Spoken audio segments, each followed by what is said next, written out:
Eu converso agora com a Amanda Duim Ferreira. Ela é engenheira agrônoma da Universidade Federal do Espírito Santo. Atualmente ela trabalha no projeto de pesquisa na Escola Superior de Agricultura Luiz de Queiroz, que está ligada à Universidade de São Paulo, a USP. Amanda, bom dia. Bom dia. Obrigada aí pela sua participação, Amanda. Me fala um pouco mais desse levantamento de vocês. Eu que agradeço a oportunidade e o interesse no nosso trabalho. Então, essa pesquisa ela foi realizada em abril de 2021.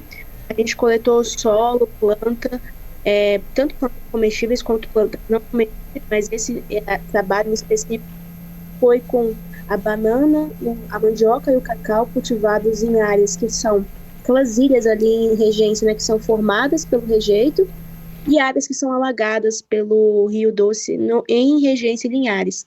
A gente avaliou o teor de metais tanto no solo, na água, em diversas partes da planta, incluindo as partes comestíveis. E o que a gente encontrou, além do ferro, manganês e alumínio em concentrações altas, a gente encontrou cádmio, chumbo, cromo, níquel e cobre. E fizemos uma avaliação de risco, porque não basta os teores estarem maiores do que é recomendado pela FAO, né? A gente também precisa considerar quanto a população consome, a idade da população, a duração da exposição.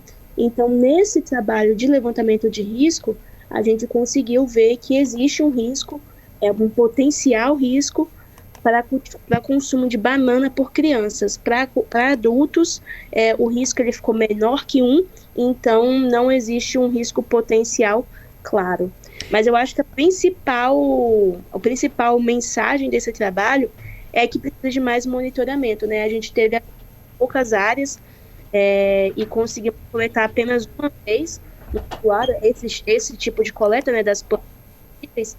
Então, eu acredito que, como esses teores excederam os valores limites, outros cultivos também deveriam ser monitorados. Amanda, tá picotando um pouquinho essa nossa conversa. Se você conseguir se movimentar só para dar uma melhorada nesse sinal de celular. E aí eu aproveito para falar. Você me disse que o cultivo dessa terra foi a partir de 2021, mas ainda hoje, 2025, vocês ainda encontram resíduos? Na verdade, a coleta foi realizada em 2021, mas a gente tem analisado solos lá no estuário do Rio Doce desde a chegada do rejeito, desde 2015. O grupo de pesquisa do qual eu trabalho, lá no Espírito, na Exalc, o professor ele tem acompanhado essas áreas desde 2015 e a gente teve uma campanha no ano passado para a coleta de material particulado no ar.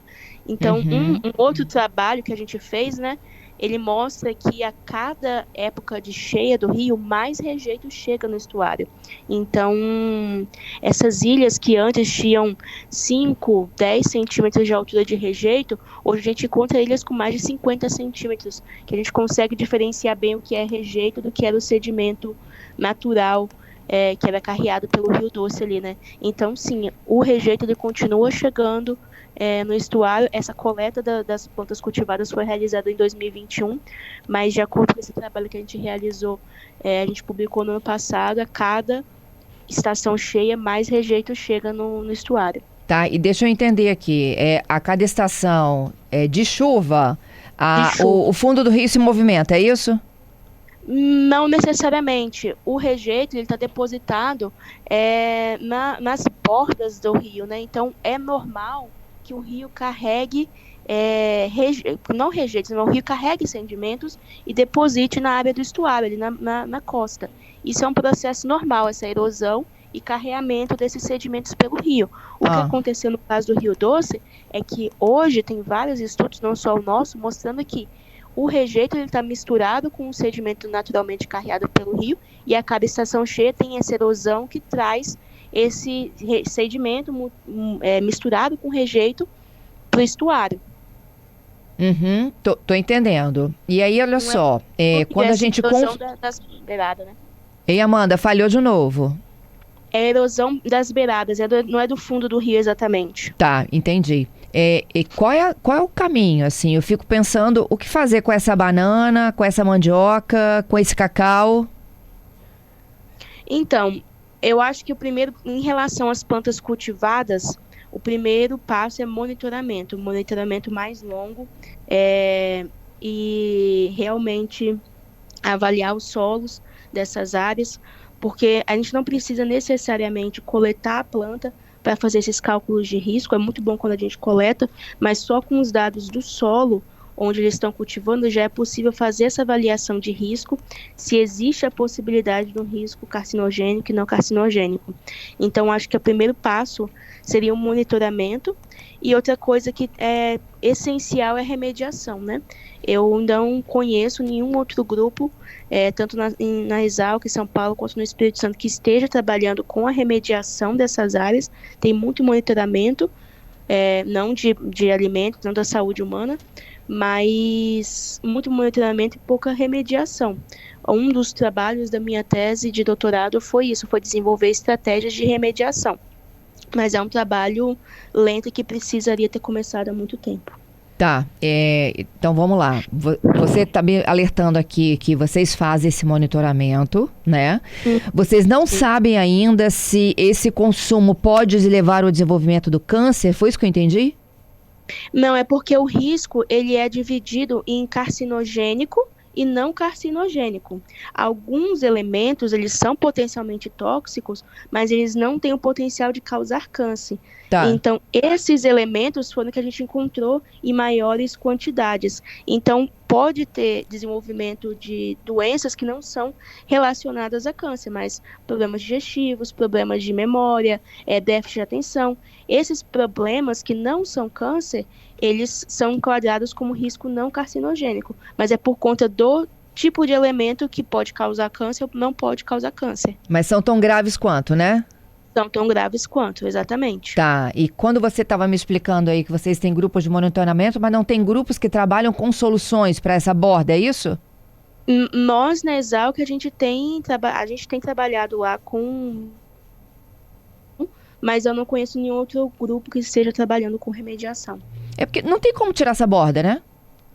Tem? Não tem como escavar o material. Isso já está fazendo parte ali do ambiente. Do rio. É muito mais, né? O que a gente trabalha, né, o tipo de remediação que a gente trabalha, ele é chamado de fitorremediação, e essa remediação é feita pelas plantas. Então, a taboa é uma planta muito comum, a gente encontra em qualquer brejo aí no Espírito Santo, né? Então, a taboa é uma planta que tem crescido lá no estuário do Rio Doce, e eu publiquei vários trabalhos mostrando o potencial dela de acumular esses elementos potencialmente tóxicos, porque o rejeito de mineração em si, lá dentro da barragem, ele não tinha nenhum metal associado, mas quando ele chega no estuário, ele chega com esses metais associados e a gente precisa remover esses elementos que são potencialmente tóxicos. Então a taboa, ela tem um potencial muito grande para extrair do solo cromo, níquel, ela acumula bastante também cobre, chumbo na raiz. Então, essa seria uma das estratégias, né? Utilizar essa planta e depois precisa remover a parte aérea da planta, né? O bom que a taboa, ela é tipo a cana, você corta, ela rebrota, você corta, ela rebrota. Então, isso facilita o manejo, mas uma das soluções seria essa. Entendido. Então, olha só, tá na natureza a solução, né, Amanda? Tá na natureza. E o que a gente faz lá na Exalc é aprender como a natureza funciona, né?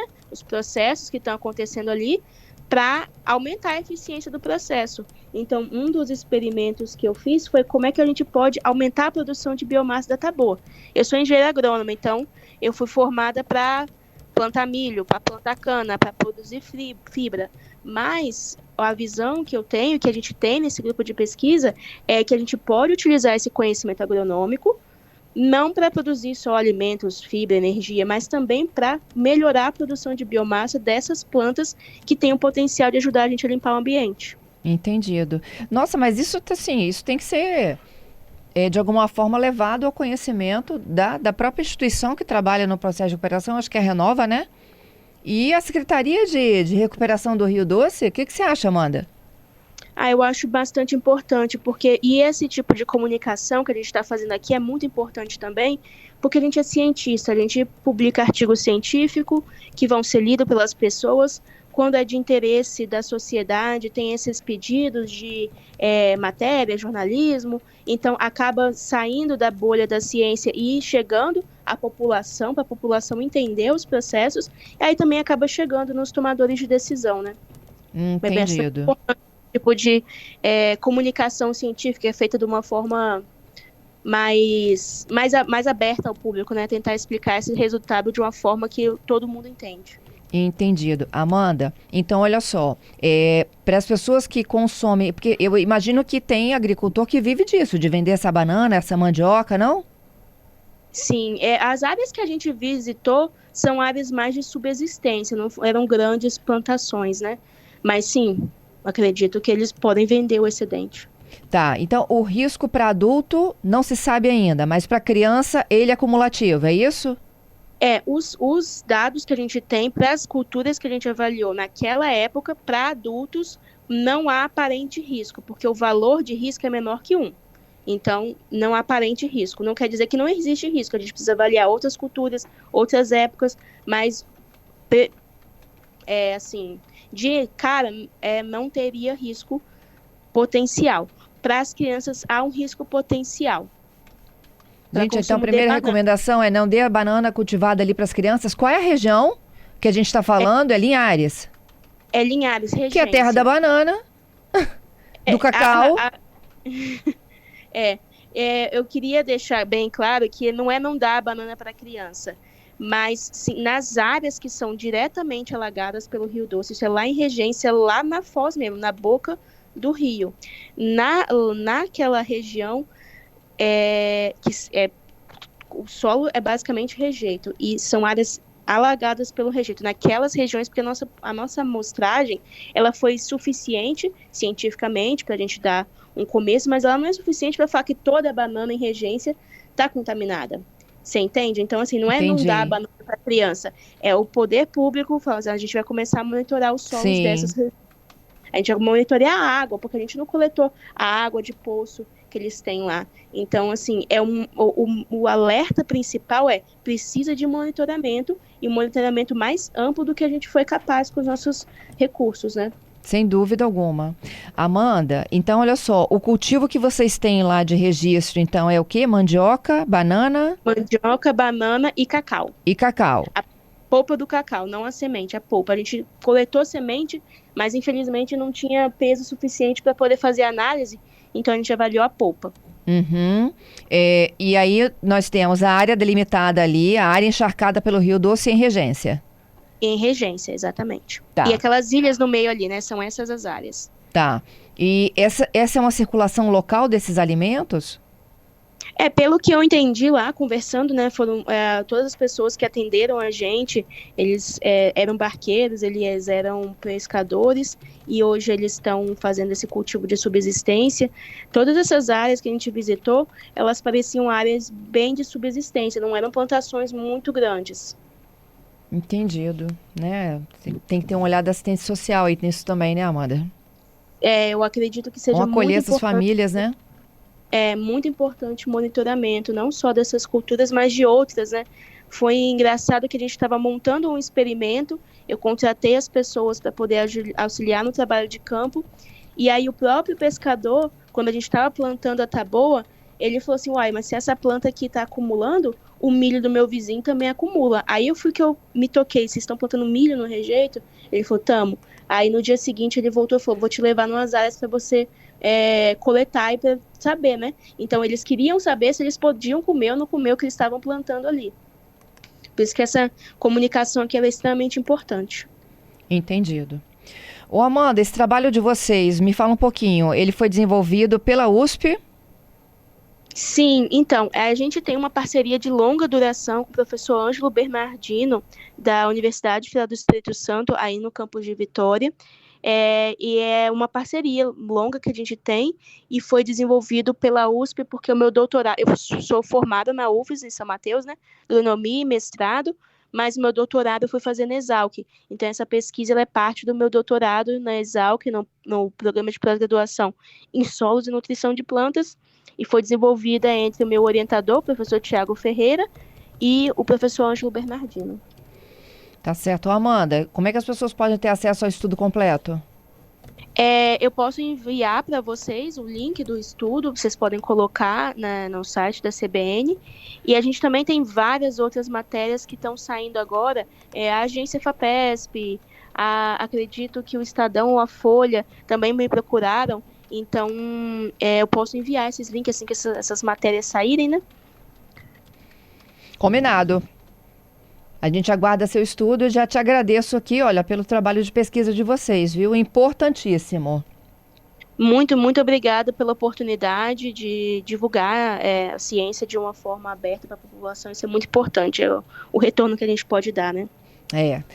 A Amanda, gente, do Ferreira, ela é engenheira agrônoma formada aqui pela UFES, tá? E está trabalhando nesse projeto de pesquisa aí junto à USP. Para quem chegou agora, eles estão fazendo um levantamento desde a tragédia do rompimento de barragem de Mariana, e ela está afirmando aqui no trabalho de pesquisa que alimentos que são cultivados às margens do Rio Doce, em Regência, estão contaminados por metais pesados. Ela citou a banana, ela citou o cacau e a mandioca, mas há outras possibilidades, como ela mesma contou, né, que merece aí uma atenção especial das autoridades.